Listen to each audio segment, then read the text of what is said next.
상암 DMC 랜드마크 사업이 11년 만에 다시 추진됩니다. 서울시는 축구장 5개 크기의 땅에 첨단 복합 비즈니스 센터를 건립하기로 했는데요. 건물은 135층 높이로 지어질 전망입니다. 다음 달 만료를 앞둔 목동 토지거래 허가구역 지정 해제를 요구하는 목소리가 커지고 있습니다. 최재란 의원은 토지거래 허가제 집값 안정 실효성에 의문을 제기하고 나섰습니다. 은평구가 고물가 상황 속에서도 저렴한 가격을 유지하는 착한 가격 업소를 모집합니다. 심사를 거쳐 선정된 착한 가격 업소에는 소모품 지원 등의 혜택도 제공됩니다.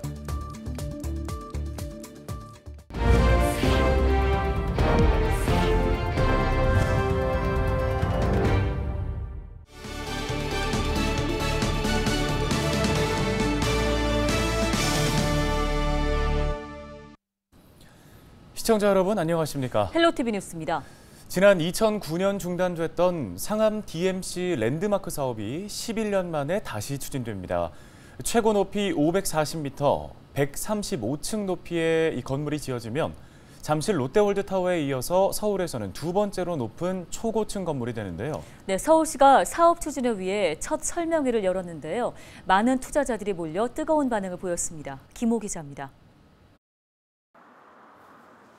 서울 상암동에 위치한 37,000제곱미터의 대규모 용지. 축구장 5개 크기의 이 땅은 서울시가 지난 2009년 133층 높이의 대형 타워를 짓기로 했던 곳입니다. 하지만 3년 만에 땅 매입자가 계약을 포기하면서 사업이 중단됐습니다. 11년간 방치돼 왔던 이 용지는 최근 다시 주인을 찾게 될 전망입니다. 서울시는 이곳에 최고 540m, 135층 높이의 첨단 복합 비즈니스 센터를 건립하기로 하고 투자자 찾기에 나섰습니다. 그동안 4차례 매각을 추진했지만 실패한 만큼 이번에는 반드시 사업을 성공시켜 DMC의 기능적 완성은 물론 서울의 새로운 랜드마크로 만들 계획입니다. 일정대로 사업이 추진된다면 DMC의 물리적, 기능적 완성은 물론 서부권 경제 활성화에도 크게 기여할 수 있을 것으로 기대됩니다. 용지 공급 조건은 산업 생태계 변화에 따라 혁신 산업 분야로 유치 업종을 확대했습니다. 업무 시설의 용도를 미디어와 엔터테인먼트, 정보통신 기술 등 기존 DMC 유치 업종 외에 증강현실과 블록체인, 인공지능 등 혁신 성장 분야로 확대하기로 했습니다. 문제는 사업성입니다. 8,200억 원에 이르는 용지 가격에 공사 비용까지 합치면 수조 원의 자금이 소요될 예정인데 부동산 경기 침체에 투자자가 나올지가 관건입니다. 서울시는 사업이 좌초됐던 11년 전에 비해 상암 DMC의 투자 환경이 개선된 데다 사업이 완료되는 시점에는 부동산 경기가 되살아날 것으로 기대하고 있습니다. DMC는 인천공항과 가까워 국제 비즈니스에 유리하고 주변 마곡, 여의도, 홍대 등 우수한 인프라를 활용할 지리적 이점을 가지고 있습니다. 예전과는 다르게 많이 인프라가 확충되었기 때문에 사업자들이 많이 관심을 가지고 찾아줄 것으로 기대하고 있습니다. 설명회를 마친 서울시는 오는 6월 신청서와 사업 계획서를 받은 뒤 7월 중 우선 협상자를 선정할 예정입니다. 이후 10월 중 용지 매매 계약을 체결하고 본격적인 사업에 착수하면 오는 2030년 서울의 새로운 랜드마크가 탄생할 전망입니다. 헬로티비 뉴스 김호입니다.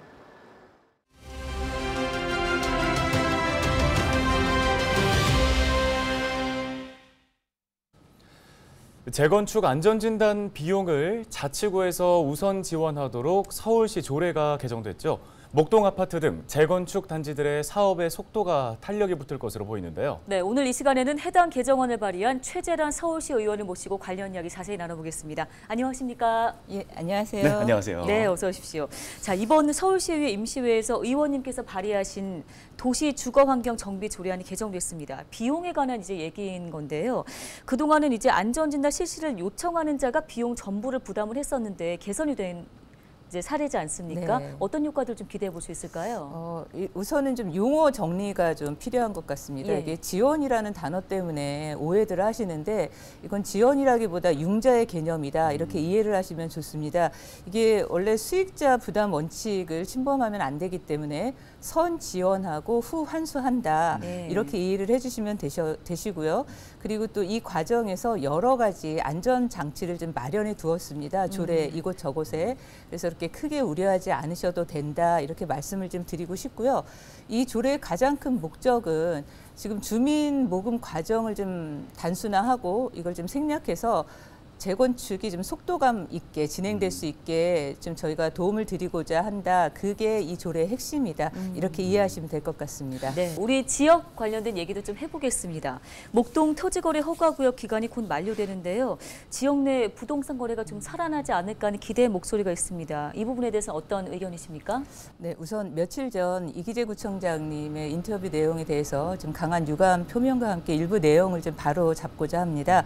그때 이 청장님께서 토지거래 허가 제도가 뭐 이제 낯이나 할 만한 아주 잘못된 정책이다 이렇게 말씀을 하셨는데 좀 정확히 기억하셔야 될 내용이 이 목동 같은 경우 토지거래 허가 지역 지정을 2021년 오세훈 시장 보궐선거 직후에 추가로 한 것입니다. 그럼 뭐 오 시장께서 낯이라는 얘기인지 제가 좀 많이 당황스러웠는데요. 그때 당시 오 시장이 그 보도자료를 통해서 투기 수요 차단을 막기 위해 목동 지역을 추가로 지정했다라고 분명히 말씀을 하셨어요. 그래서 우리 양천구의 수장 되시는 분께서 이렇게 좀 잘못된 정보를 전달하셔서 제가 놀랐는데 아마 좀 기억에 순서에 오류가 있지 않으셨나 싶습니다. 그래서 그 내용을 좀 바로 잡아드리고자 그 말씀을 잠깐 드리고요. 네. 토지거래 허가구역은 많은 부동산 정책 중에서 초강력 규제에 해당한다라고 말씀을 드릴 수 있습니다. 근데 이미 2021년에 오 시장께서 토지거래 허가 추가 지정을 뭐 우리 목동뿐만 아니라 강남, 송파 했을 때 이미 효과에 대해서 이렇게 보장받을 수 없다라는 평가를 이미 받은 상태입니다. 그래서 집값 안정에 대한 우려를 자꾸 말씀을 하시는데 우리 양천구 같은 경우는 이미 재건축을 앞두고 있기 때문에 집값이 상승이 된다거나 혹은 하락이 될 만한 그런 요인이 없다라고 보여집니다. 그래서 집값에 대한 우려는 좀 내려놓으시면 좋겠다 그 말씀을 드리고 이렇게 변동이 없는 시장임에도 불구하고 이미 1년 연장됐고 지금 아무래도 분위기상 1년 더 연장될 거라는 우려가 좀 있습니다. 그래서 이 부분에 대해서 서울시에서 좀 잘 검토하셔서 재건축을 앞두고 있는 상황에서 또 집값이 안정돼 있는 바로 지금이 토지거래 허가 제도 구역 지정은 좀 바로 해제해야 된다라고 이렇게 좀 말씀을 드리고 싶습니다. 네, 잘 알겠습니다. 자, 그러면 이 외에도 또 지금 눈여겨보고 계시는 우리 지역의 현안들 어떤 것들이 있을까요? 사실 우리 양천구에는 아파트만 있는 것은 아닙니다. 예, 저층 주거단지 지역도 있고 좀 많이 노후화된 주거 지역이 많이 있어요. 그래서 좀 우리 갑을 지역의 균형 발전을 위해서 계속 두루 살펴보겠다 이 말씀을 좀 드리고 싶고요. 네. 그 대신에 또 아주 핵심적인 지금 저희가 꼭 해결해야 될 현안들이 있습니다. 우선 목동 1, 2, 3단지 종상향 문제입니다. 이건 주민들께서 정말 억울한 상황에 이렇게 형평성에 문제가 있는 그런 지정이었기 때문에 제가 서울시에서 끝까지 이 해결을 위해서 꼭 애쓰겠다 이 약속을 좀 드리겠고요. 네. 그리고 지금 또 하나 우리가 주목해야 될 것이 목동선하고 강북 횡단선입니다. 지금 지난 시정 질문 때 오 시장께서 적자를 핑계로 좀 엉덩이를 뒤로 많이 빼셨어요. 근데 오 시장께 제가 5분 발언을 통해서도 지적을 했지만 우리 양천구 목동 지구단위 계획 같은 경우는 교통영향평가를 이미 마쳤단 말입니다. 근데 그 교통영향평가 안에 보면 이 도시철도 계획이 반영이 되었어요. 근데 이 지구단위 계획을 그럼 다시 하라는 얘기인가? 교통영향평가를 다시 하라는 얘기인가? 그래서 제가 이 목동선, 강북 횡단선 등 도시철도 계획을 꼭 계획대로 실천하셔야 된다라고 말씀을 했습니다. 이 부분에 대해서도 제가 놓치지 않고 꼼꼼히 좀 챙겨봐야 되는 이유가 지금 저희 양천구 목동 같은 경우는 약 2만 6천 세대가 넘거든요. 근데 재건축을 마치게 되면 5만 세대가 넘어갑니다. 그럼 교통에 대한 우려, 고민, 정책 대안 놓치면 안 되거든요. 그런데 도시철도를 자꾸 이렇게 미기적거리고 고민하시면은 이거는 양천구가 큰 교통 혼란에 빠지게 되는 거기 때문에 제가 놓치지 않고 끝까지 좀 보겠다 이 약속을 드리겠습니다. 네. 끝으로 주민분들께 또 오늘 방송을 통해서 전하고 싶은 말씀 있으실까요? 모든 정책은 어떤 그 정책의 목표 그리고 과정, 효과 그리고 부작용까지 종합적으로 평가를 해야 됩니다. 네. 그런데 이 정책이 너무 순간적인 감정이나 아니면 어떤 단순한 목적 때문에 남발이 된다면 추후에 발생되는 사회적 비용은 결국 우리 미래 세대 후손들에게 부담으로 안겨집니다. 그래서 지금 오세훈 시장께서 펼치고 있는 정책을 좀 세심히 들여다보겠다 이 말씀을 드리고 싶고 어르신들이 그런 말씀 많이 하세요. 마음 가는데 돈 간다. 그러니까 지금 오 시장께서 약자와의 동행을 늘 말씀을 하고 계시는데 서울시의 예산을 들여다보면 오 시장이 어디에 마음이 가 있는지 바로 보입니다.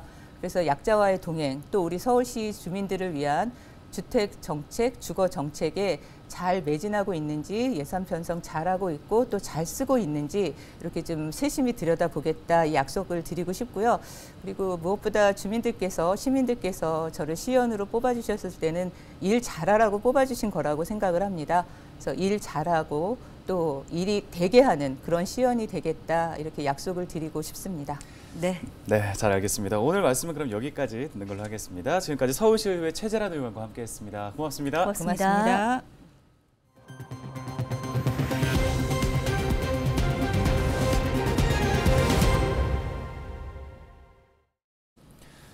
은평구가 다음 달 14일까지 착한 가격 업소를 모집합니다. 착한 가격 업소는 저렴한 가격에 좋은 서비스로 소비자에게 만족을 제공하는 업소인데요. 물가 안정을 위해 행정안전부와 지방자치단체가 관리하며 민관공동실사평가단이 착한 가격 메뉴의 비중, 평균 가격 대비 저렴성, 이용 만족도 등을 심사해 선정합니다. 모집 대상은 은평구에 사업장을 둔 외식업, 이미용업 등 개인 서비스 업종입니다. 참여를 원하는 업소는 신청서와 사업자 등록증을 지참해 은평구청 일자리 경제과로 방문하거나 이메일로 신청서를 제출하면 되는데요. 선정된 착한 가격 업소에는 인증 표찰과 소모품 지원 등의 혜택이 제공됩니다.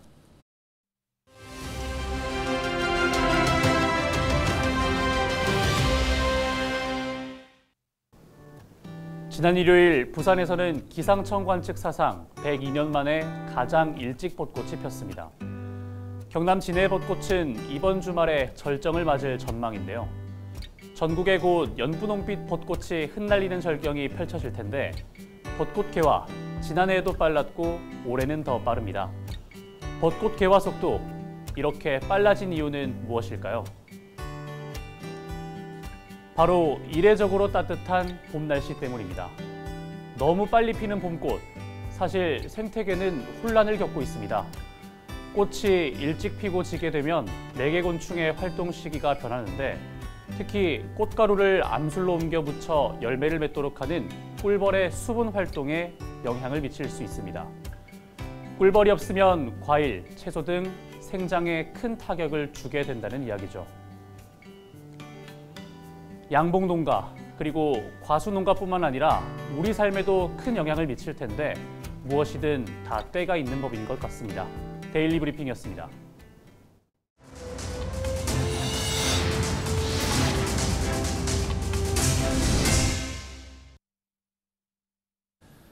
다음 소식입니다. 양천구가 봄을 맞아 생태학습관 에코스페이스 연희의 프로그램을 확대 개편합니다.